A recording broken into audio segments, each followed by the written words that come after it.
Hi guys, welcome back sa YouTube channel ko. So for today, we will be answering another current board problem coming from the April 2024 Electrical Engineering Boards, Engineering Mathematics, and this is under Integral Calculus. Pero before that, shoutout muna sa mga tropa ko, si Engineer John Ryan Regalario and Engineer Jeffrey Robles. And yung mga Lodi Gigs ko yan, sobrang mga masters sa Chem and tsaka sa ECE. So ito yung problem natin guys, find the area bounded by the parabolas x squared minus 2x plus 2y plus 5 equals 0 and x squared minus 2x plus y plus 1 equals 0.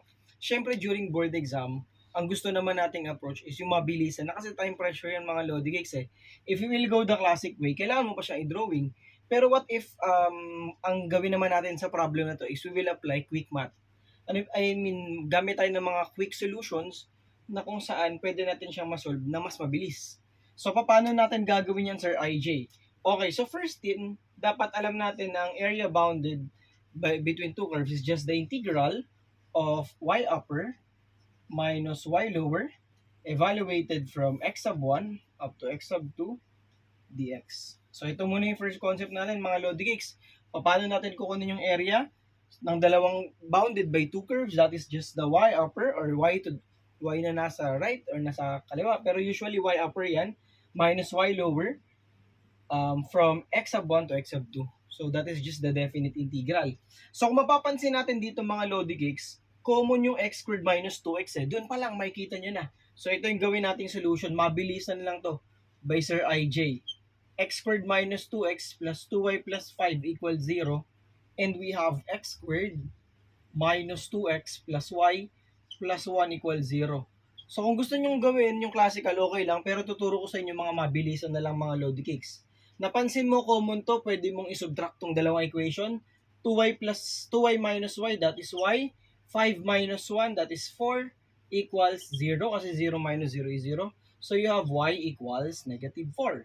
So gawin natin, isolve natin yung value ng x so that malalaman natin yung lower and upper bound natin sa definite integral, mga idolo. So you can use either of the two equations. You can use the second equation.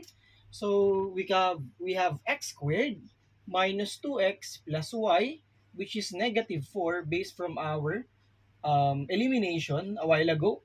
So you have x squared minus 2x, negative 4 plus 1, negative 3 equals 0. So you have x minus 3 multiplied by x plus 1 equals 0. And just equate the factors to 0 to get the roots. So we have x equals 3, x equals negative 1. Dahil mas mababa si negative 1, so you have x sub 1 equals negative 1 and x sub 2 equals 3. So paano na natin gagawin to, Sir IJ?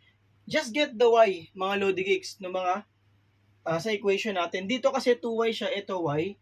So from this case, mga idolo, so you have y equals negative x squared minus, lilipat natin to, sorry mga Lodi Gigs, negative x squared, negative nito, so magiging positive, plus 2x, positive 1, lipat sa kabila, negative 1. So let's say ito yung maging y upper natin. Kung mag-negative man yung sagot, just use absolute value. So ito, 2y naman to mga Lodi Cakes, so may all over 2 lang yan. X squared nilipat sa kabila, negative x squared, negative 2x magiging plus 2x, positive 5 magiging negative 5 all over 2. So assume na lang natin na y lower yan, and then diretso na tayo sa calcu. That is the integral of negative x squared plus 2x minus 1 minus negative x squared plus 2x minus 5 all over 2 dx from negative 1 to 3.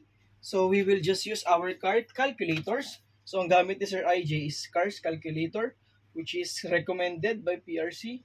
I mean accredited mga Lodi Cakes by PRC, and okay na okay din mga Lodi Cakes. Napakamura pa nitong calculator na to. And abang lang mga Lodi Geeks, magpaparaffle pa tayo ng calculator one of these days. So negative 1 to 3.